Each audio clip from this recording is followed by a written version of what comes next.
Turning now to 24 Hour News 8's Tony Tagliavia on the budget crunch. Live tonight, where a community meeting was held to get input on planned cuts to the city of Grand Rapids workforce.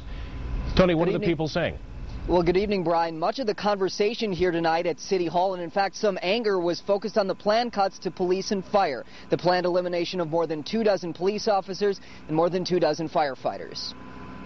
We're talking about the safety of our citizens, which I am one too. The concerns, some from those who could lose their jobs because of the changes. I did not cut a single public safety position before I closely examined every one of those departments.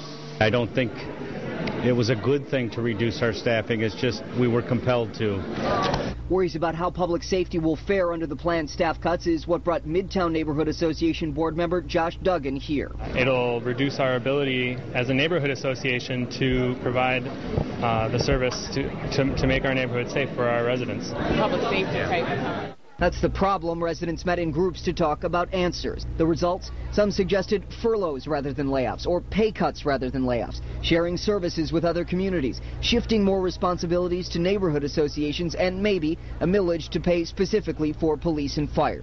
Bob Porter is a state employee who wants to see the city's pension system look more like the state pension system or retirement plans in the private sector. But it's millions of dollars.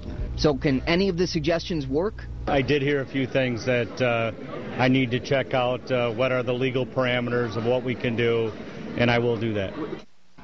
We pressed the city manager on that, trying to get some specific answers about the ideas he heard that he thinks could be implemented. He says he really wants to look at that legal issue before he talks about it publicly. He told us tonight that he didn't see any big ideas that would change major cuts planned at City Hall, but he said he did see a lot of small changes. There are many more of these meetings set continuing through this week and into early December. We have a full list inside our story at woodtv.com. Live outside City High School, Tony Tagliavia, 24 Hour News 8. All right, Tony, thank you. I know you're covering City Hall now. You often cover the education beat. The state crisis is moving into the schools as well. Let me tell you what's been happening.